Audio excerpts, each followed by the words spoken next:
So I'll begin with a word of prayer.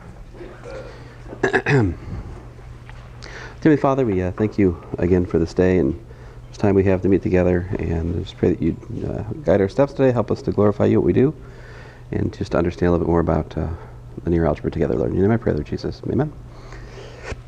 So last time I started down the path of trying to explain to you guys when it is or isn't the case that a matrix is diagonalizable, right? And so to say a matrix is diagonalizable means that there exists, a similarity transformation that puts the matrix in diagonal form. So what's a similarity transformation? So like A is similar to B if and only if there exists like invertible P such that B is equal to P inverse AP, right? So that defines two matrices as being similar, all right? And so to say a matrix is diagonalizable is to say that it is similar to a diagonal matrix. And we discussed previously that that is, essentially the point is that A is diagonalizable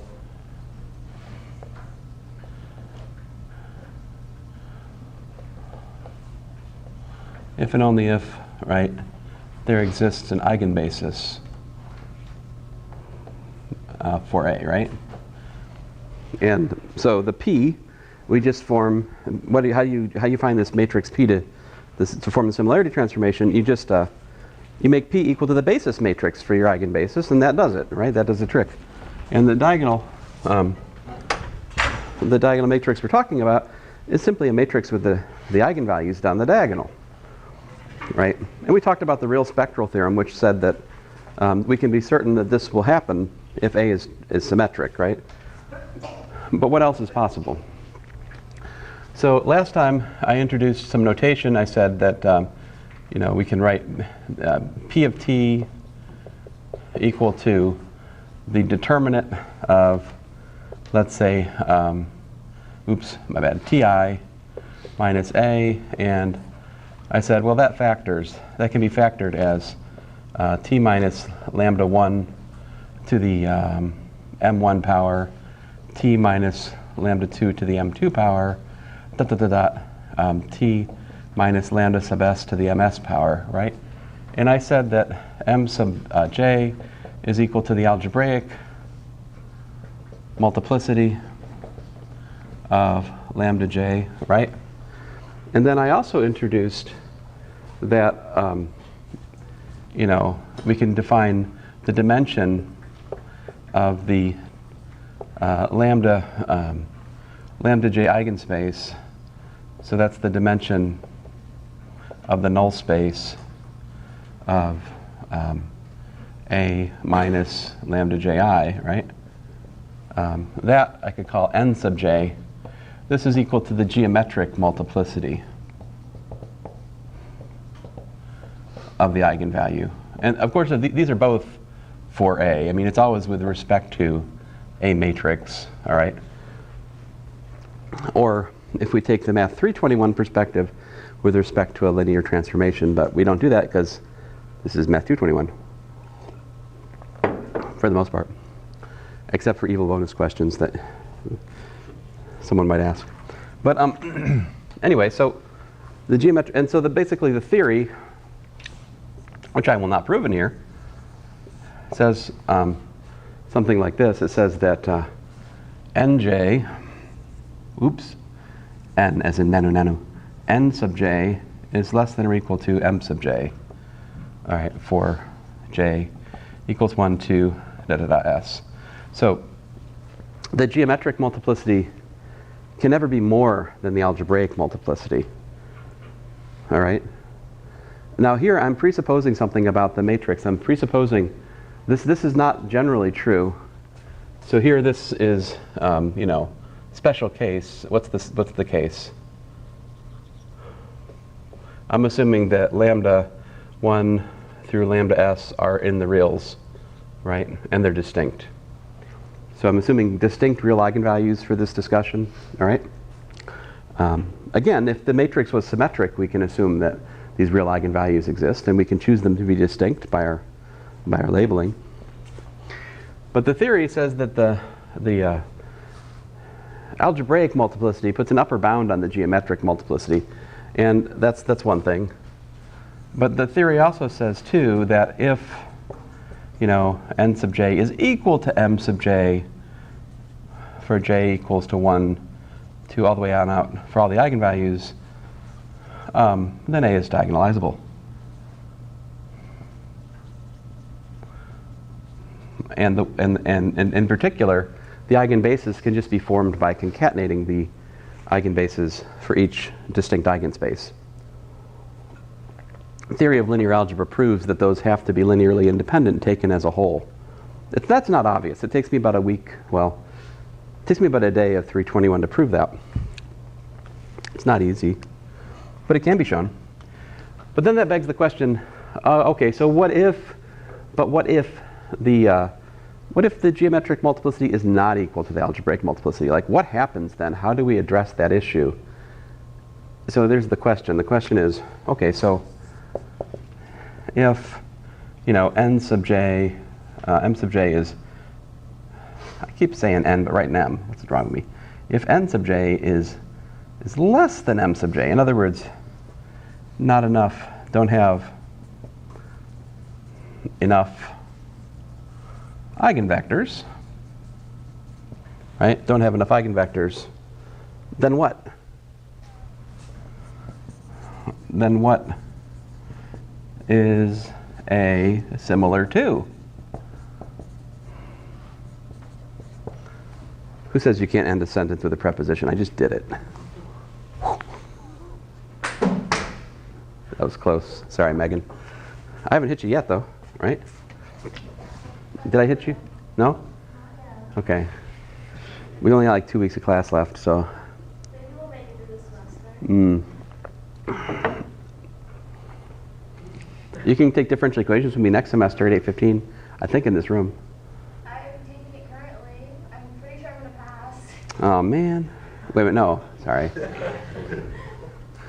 I would not retake it. No, differential equations is harmless, right? I like it. Yeah. If you can factor a quadratic, it's not bad, right? Yeah. Exactly. It's shocking how much of differential equations is actually factoring quadratics. Like a stupid amount. Differential equations is the course that finally made me learn how to complete a square. So anyway, because I resisted it. Because I was smart enough that I would just be like, no, I will not complete the square. I have a quadratic equation. I will solve the quadratic equation. I will find the roots, and I will back substitute to factor, which is just really, really lengthy and stupid way to do it. Because I could have just been completing the square. Anyway, I digress. So what happens here? The answer to this question, what is a matrix similar to? Supposing, of course, it has real eigenvalues. The answer is given by something called the Jordan form. The answer is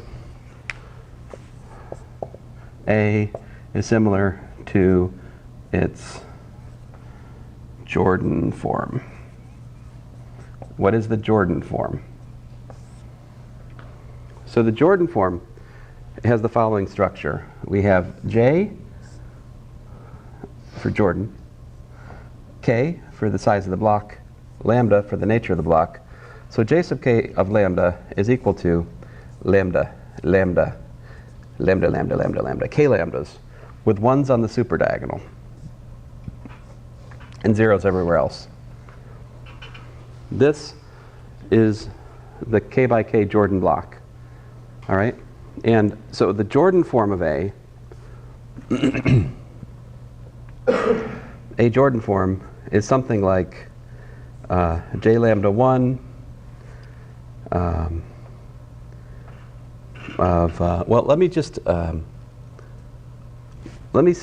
so like I'm just going to write down what A would be similar to under a specific case. I'm going to assume, for the sake of discussion, that this particular matrix we're looking at only has one eigenvector for each eigenvalue, okay? In that case, I have to have the rest of the vectors forming the basis each one a generalized eigenvector of the algebraic multiplicity here, which I've used m's for. So I could do like j lambda 1 m1, direct sum j lambda 2 m2, direct sum direct sum j lambda s ms. So this right here is what's called a block diagonal matrix.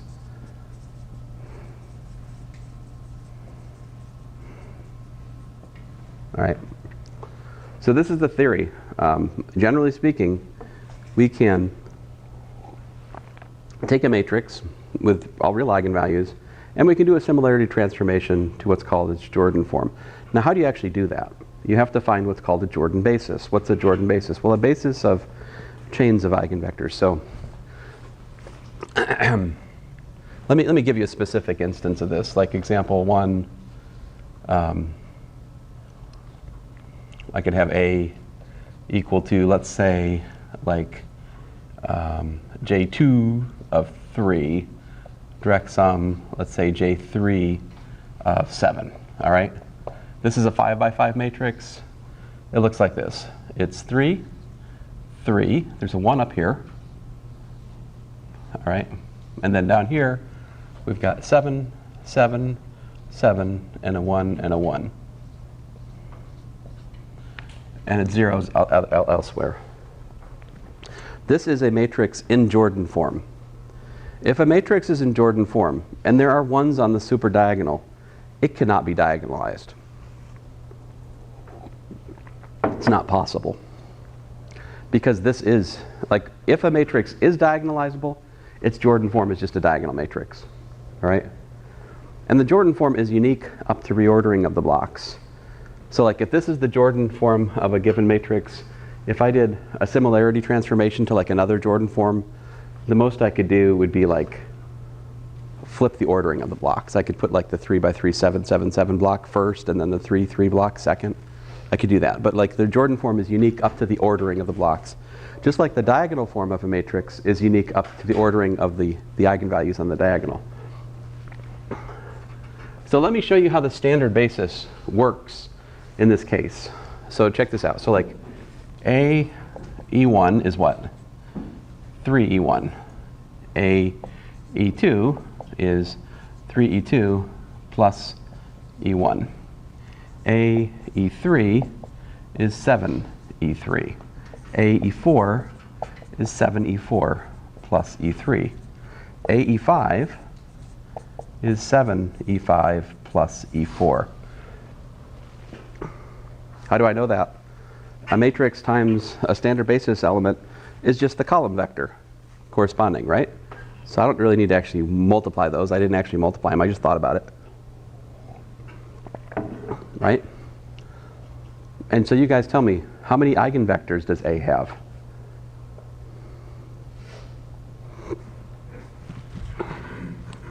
There's just two of them, right? This guy and that guy. So this matrix has eigenvectors E1 and E3. That's it. So is this matrix diagonalizable? No, it is not. That is not an eigenbasis. You need 5. Now, this one here satisfies the following equation. A minus 3i times E2 equals to E1. Right? And check this out. A minus 3i squared times E2 is equal to 0. Why is that? See, if we hit A minus 3i on E1, we get 0, right?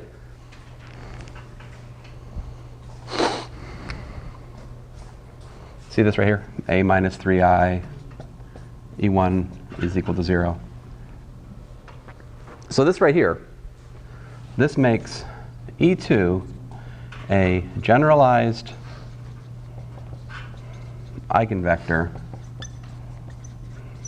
of order 2 with eigenvalue 3. All right? So in this context, what we say is we say that E1, so like E1, E2, is what's called a 2-chain with lambda equal to 3. The chain condition, it like interlinks the vectors. See, that's what this does. This is the chain condition right here. See this?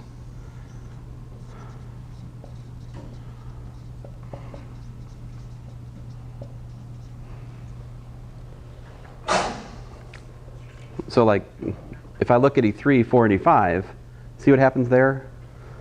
Let me write it down here. So like, I have A minus 7i, E3 equals to what? 0, right? On the other hand, A minus 7i times E4, what's that equal to?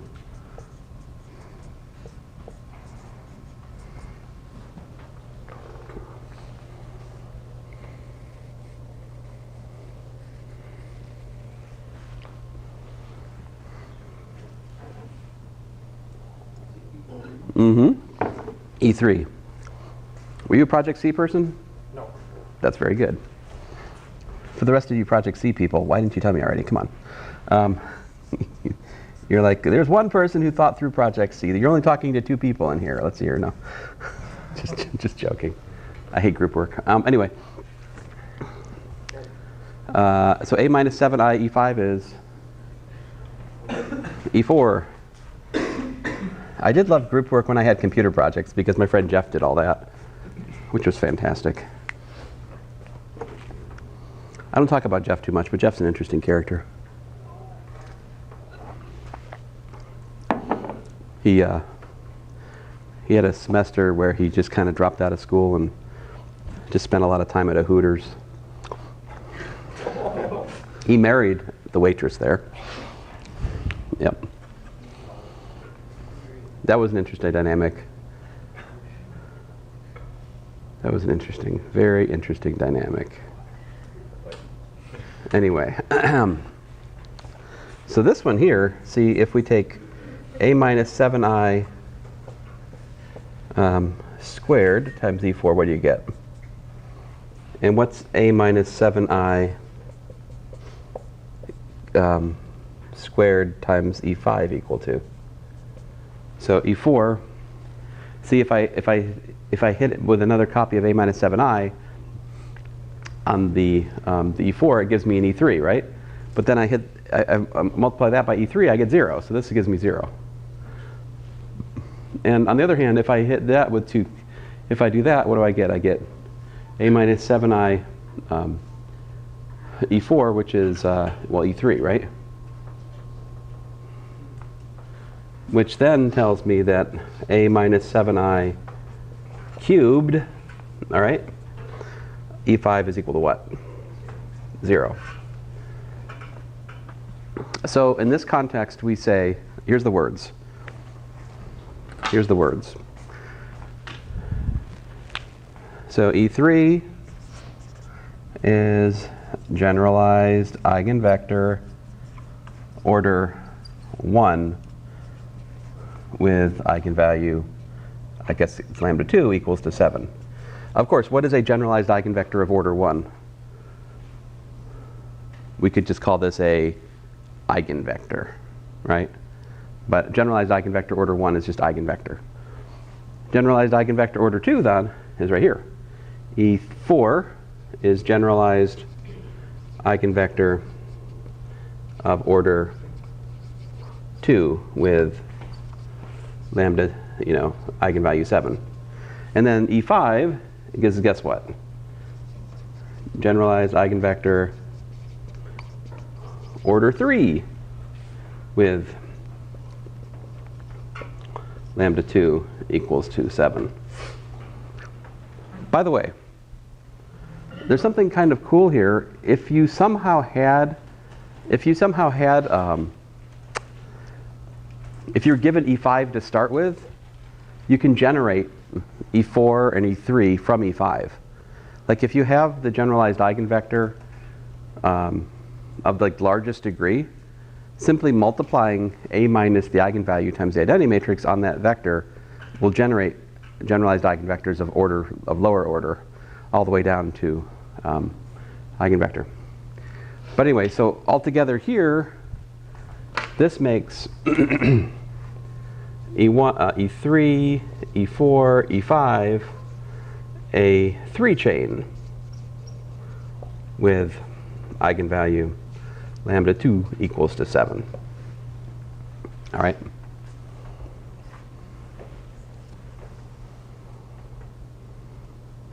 So let's write the general definition. So definition, if u is not equal to 0 and a minus lambda I to the p minus 1 times u is not equal to 0, yet a minus lambda I to the p times u is equal to 0, then u is generalized eigenvector of order p with eigenvalue lambda. That's the definition. I give you some examples here, but generally speaking, generalized eigenvector of order p is one such that when you hit a minus lambda I to the p power on that vector, it gives you 0, and yet the p minus 1th power does not. Now, of course, in the case p equals to 1, we understand this to just collapse to eigenvectors, so that's the one thing. The other thing is there's a theorem, which is that if you have a minus lambda I times u sub j is equal to u sub j minus 1 for j equals to, let's say, 2, 3, ... k, and you have a minus lambda I u1 equals to 0, then u sub j is generalized eigenvector of order j for lambda. And this is for j equals to 1 to all the way up to k. I'll get out of the way here. In other words, if you have a set of vectors which satisfies the chain condition at each step in the chain, it gives you generalized eigenvectors of orders 1, 2, 3, all the way up to k. All right? And like in a nutshell, the big theorem of linear algebra is that for an arbitrary matrix with real eigenvalues, there exist chains of generalized eigenvectors. All right? There exist chains of generalized eigenvectors such that the union of all these chains forms a basis for Rn. And then if you similarity transform with respect to this basis formed by a union of Jordan chains, well, the matrix then is in Jordan form. Because this condition for like an abstract set of vectors, u1 through un, it forces the matrix with respect to that basis to have this kind of pattern. That's what happens. And it turns out this can be done always. So it's pretty neat. Now, that's not something I require you guys to like gain a calculational, what's the word? Mastery of in terms of hand-to-hand combat in here. What do I expect you to do in terms of math problems you can take down mano a mano, like eigenvector problems, complex eigenvector problems? These you ought to be able to hack your way through, tear them asunder from limb to limb, that sort of thing. Devote them to destruction, that kind of thing, But the abstract, find the Jordan basis for a matrix problem, is better left to Math 321 and also like technology, because we've learned, if you're Project C people, that if you feed the matrix to eig in MATLAB, it will give you back a Jordan basis, actually. Right? In the case that the matrix isn't diagonalizable, it gives you back eigenvectors, but also generalized eigenvectors. That's already built into MATLAB. So There you go. Any questions? So, yeah.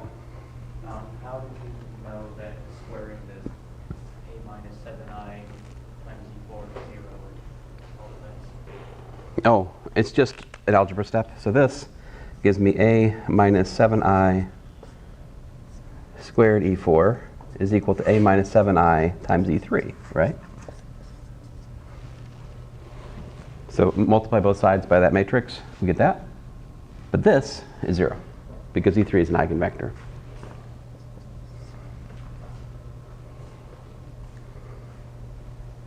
So does that answer it? Okay.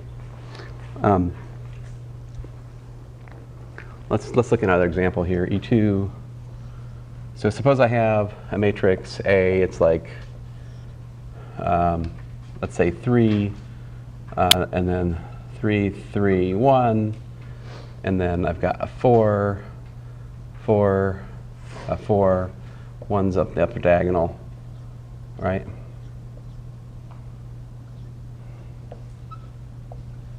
So I'm kind of, and then maybe I've got a 4, and a 1 like that. All right, we'll stick with that's enough. I think that's enough, right?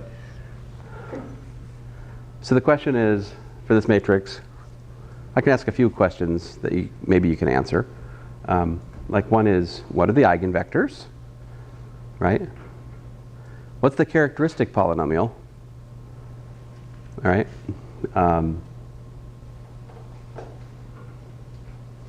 Is this matrix diagonalizable? What do you guys think? So basically the way this works, to carve through it, is like every Jordan block corresponds to a particular chain of Jordan vectors. So like each block gives me one eigenvector. There are only 4 eigenvectors here. Like AE1 is 3E1, AE2 is 3E2, right? AE4 is 4E4. How many do I got here? 1, 2, 3, 4, 5, 6, 7th column. So AE7 is 7E7. Those are the only eigenvectors here for this matrix. Yeah. What? Yeah. Shouldn't it be 47? What have I done? 77? Oh yeah. Thank you. Uh-oh. Don't make me laugh.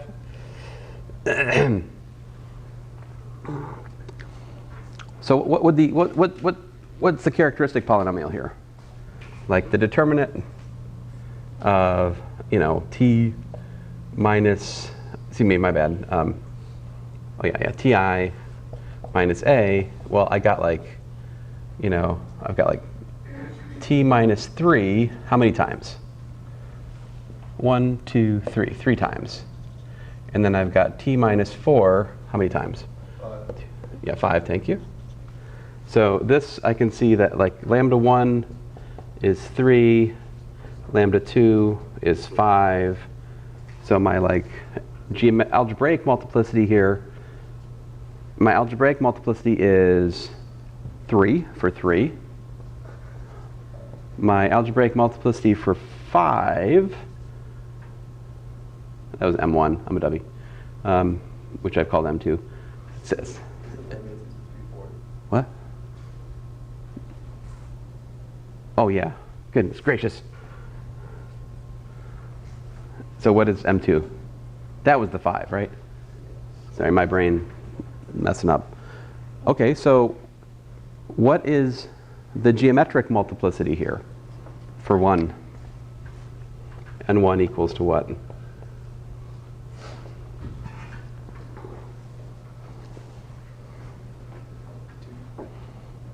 So I heard a 2. And I think for both it's 2, right? Because there's 2.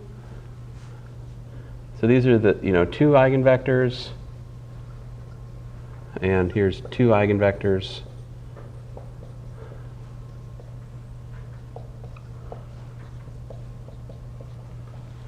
And they're linearly independent, obviously, right? And indeed, that is I mean, you can, what I'm trying to tell you is you can read this information from, once you have the Jordan form, you can use it to read, you can read from the Jordan form both the algebraic multiplicities and the geometric multiplicities. It's all there, all right?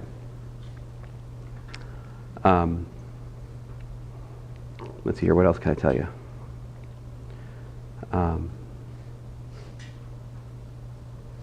Again, this matrix is not diagonalizable. What's the trace of the matrix? 29, but it's the sum of the diagonal values, right? But it's also the sum of the eigenvalues. What's the determinant?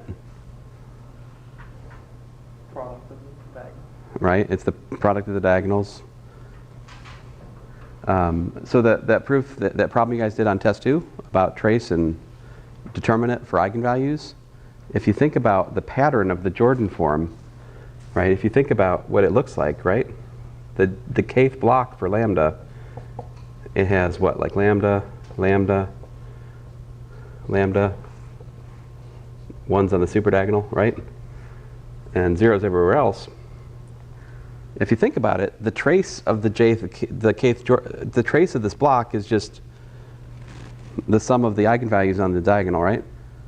And the determinant's the product of the lambdas, right? And I'm telling you that for any matrix A, right, any matrix A can be written, if we take the Jordan basis and find its matrix and multiply by the Jordan basis again, where again this beta is like, it's something like, you know, let's say, let me just write it in words. It's a union of k-chains of generalized eigenvectors. I don't even want to invent notation for it. I just want to use words, okay?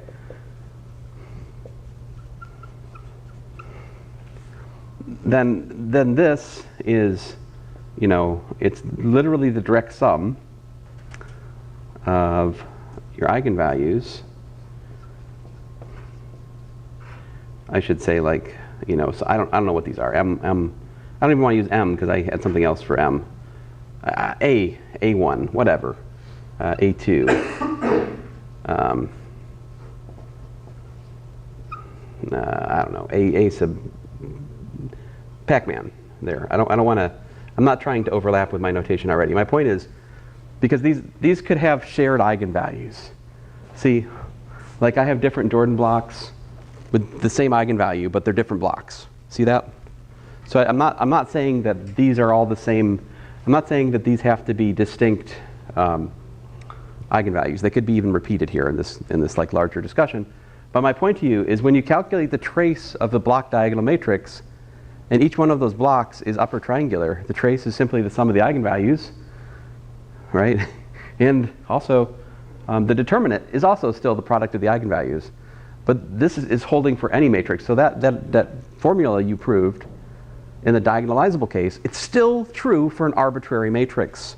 Even when it's not diagonalizable, it still holds. In fact, those identities will actually still hold even if the matrix has complex eigenvalues. But that mystery will have to wait for next class, all right?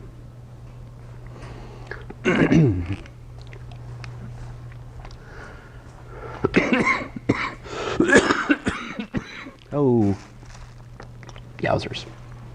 Any questions? So I have some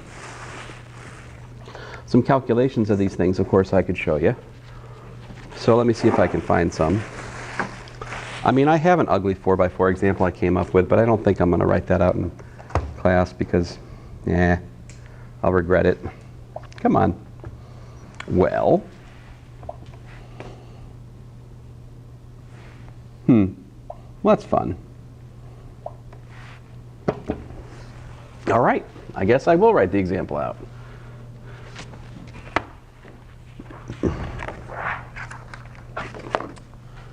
Boy.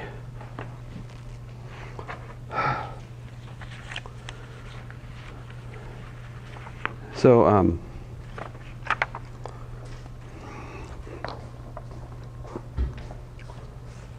Oof. All right.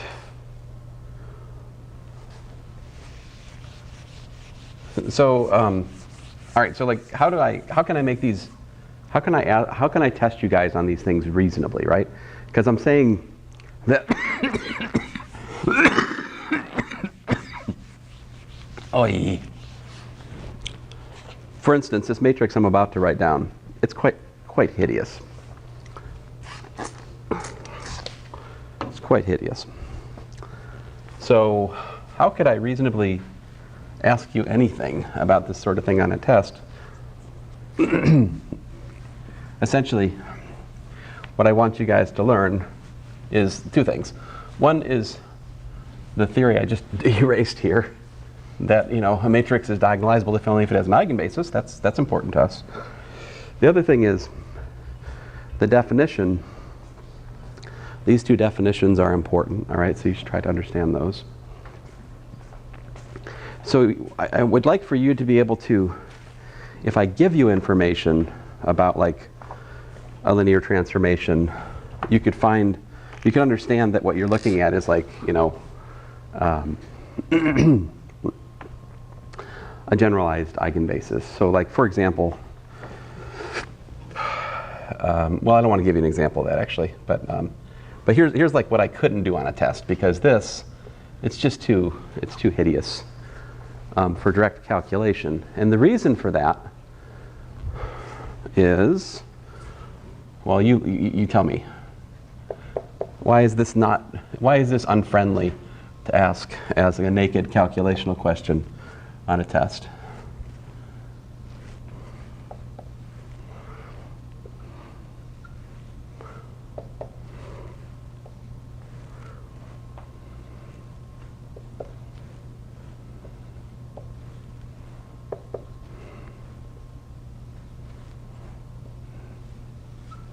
And then I say, find the eigenvalues and eigenvectors and generalized eigenvectors of this matrix. That would be a very unfriendly question on a test, wouldn't it? Because what do you first have to do? You have to find the characteristic polynomial and factor it. That's a quartic. Odds of any of us getting the characteristic polynomial without computer assistance are like pretty low.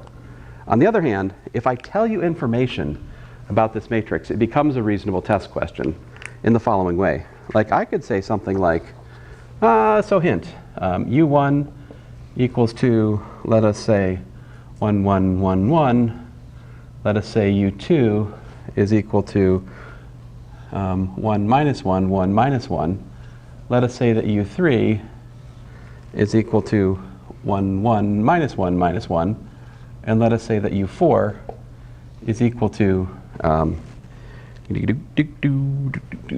minus 1 minus 1, 1, right? And then I can say, one can easily check that A times U1 is equal to 4U1. And A times U2 is equal to 4U2 plus U1. Oh, interesting. And AU3 is equal to 4U3 plus U2. Huh, curious. And AU4 is equal to 0. See, if I then tell you these things, all of a sudden writing the characteristic equation becomes not a big deal, if you understand what's going on here. See, because this right here tells me that A minus 4I times U3 is equal to U2. A minus 4I times U2 is equal to U1. A minus 4I times U1 is equal to 0. That makes U1, U2, U3 a Jordan chain, right? So we see that U1, U2, U3 is generalized. Well, how do we generalize? Just it's a 3 chain with lambda equals to 4. And what's this guy down here tell me?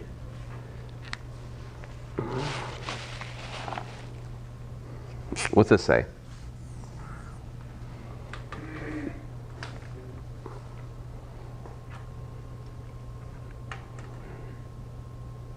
We have an eigenvector u4 with eigenvalue 0. Is this matrix invertible? Apparently not, right? This happened. Non-zero solution to the homogeneous equation going back to like week 1 in here. Week 3, week 4. I forget which week. So check this out. If I let beta equal, let's say, u1 bar, u2 bar, u3 bar, u4 bar, right? Where like u sub j bar is simply equal to u sub j divided by the length of u sub j, right? Which, by the way, is u sub j over 2, because the length of every one of these is 2. That is a Jordan basis. And if I were to calculate beta inverse A beta, what would I get? I would get a Jordan 3 block with eigenvalue 4, direct sum with a Jordan 1 block with eigenvalue 0. That is, we would get 3. My bad. We would get 4, 4, 4. 1's on the super diagonal, and 0.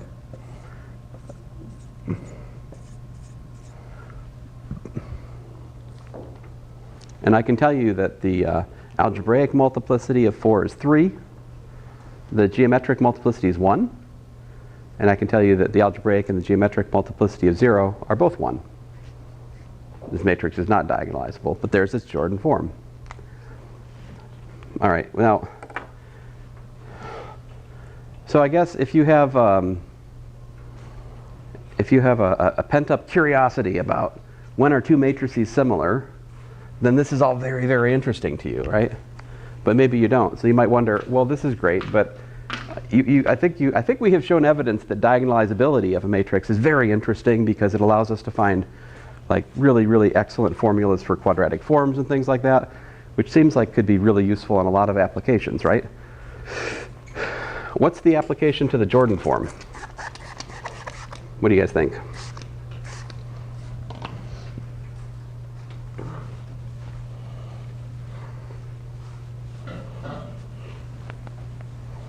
I mean, the answer is its application is everywhere, because this is what generally happens to an arbitrary matrix. Any matrix can be put into Jordan form. The Jordan form is actually a very simple form relative to, well, I mean, you look at this. My example 3, right? Look at this matrix versus that matrix. Which would you rather do calculations with, right?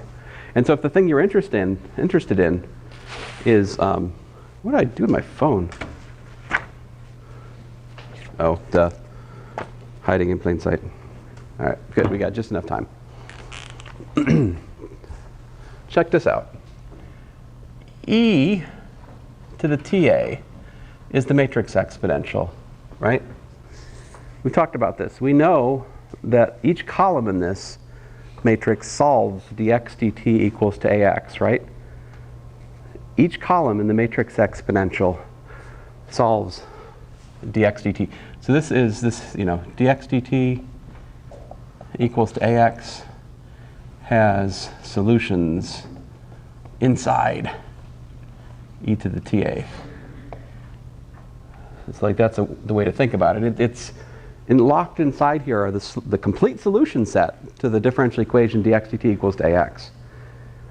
How do you calculate e to the ta? So most of your next homework set is more or less wrapped around that question. And so much of that, well, there's two ways, right? The one way is just to calculate it, right? What is e to the ta? It's I plus ta plus 1/2 t squared a squared, and so forth and so on, right? So if the form of a is sufficiently simple, you can just straight calculate that thing. There's some homework problems I've given you guys where you can just stone cold calculate the kth power of the matrix, and as such calculate this. Those are kind of precious and rare examples, though. All right. More generally, you want to use what's called the magic formula. I call it the magic formula. I don't know if everybody else does. So here it goes. E to the lambda t times the identity plus t times a minus lambda. If I had more time today, I'd derive this for you guys, but sorry. To a minus lambda I squared and so forth. So we got t cubed over 3 factorial a minus lambda I cubed plus dot dot dot dot, right? This I refer to as the magic formula. The reason for that, and the key to unlocking the magic here, it's the chains. So see what happens when I do like e to the ta times u1, where u1 is an eigenvector with eigenvalue lambda. What happens? So the defining condition here is a minus lambda I u1 equal to 0, right? What happens with the magic formula when you hit it? u1 hits here, 0, right? Because you got a minus lambda I times u1, 0. A minus lambda I times u1, 0. A minus lambda I times u1, 0. Only thing that remains is the identity. So you get e to the lambda t times u1. Of course, that, my friends, is exactly the eigensolution we studied earlier in the course, right? We already saw those. We already know those. If you have eigenvectors, you can construct solutions. The eigensolutions, every eigenvector begets an eigensolution. Hooray. But what happens when we take e to the ta times a generalized eigenvector of order 2, subject to the chain condition? So we get u2 plus t times a minus lambda I times u2. I'm presupposing the condition here that a minus lambda I on u2 is equal to u1. So it's a generalized eigenvector of order 2. Now, why didn't I write anything more? What happens to everything beyond that point? It's all 0. It's all 0. This truncates. It's gone. Because the generalized eigenvector of order 2, when it hits a minus lambda I squared, it gives you 0, as does the cube and the fourth power and everything else. So it just leaves you these two terms, which, subject to the chain condition, just gives us u2 plus t times u1. There you go. That's the next thing past the generalized eigenvector, past the eigensolution, is the generalized eigensolution, which brings into the solution set things like t times an exponential. Now, you students of differential equations, you're not surprised to see t times an exponential as being a necessary ingredient in the solution set. What happens when we do generalized eigenvector of order 3? Well, by a very similar calculation, we'll get u3 plus t times u2 plus 1/2 t squared times u1. And generally speaking, for the kth order one, you get e to the ta times uk is equal to e to the lambda t times uk plus t times uk minus 1 plus dot dot dot dot dot plus 1 over k factorial, 1 over k minus 1 factorial rather, t to the power k minus 1 times u1. And that's the solution that the generalized eigenvector of order k gives you when you multiply it by the magic formula. So let's count. How many do we have? For a generalized eigenvector chain of a length k chain, we get 1, 2, 3, 4, dot, dot, dot, dot, k linearly independent solutions, right? These you take a linear combination of, that gives you the general solution.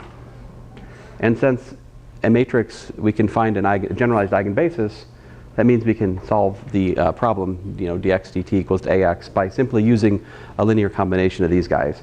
So it turns out I don't actually have to calculate the matrix exponential if I have a generalized eigenbasis. I can just feed the generalized eigenbasis to the magic formula and write down these solutions, of which the first one we've already explored in depth in this class, right? But these are new unless you're Project C people. Yeah? Mm-hmm. Any questions? No? All right. Right. Well, like I said, I'd love to derive that, but I mustn't. And I have examples to show you guys from the notes, but the projector's not working today, so maybe next time. Sorry, guys.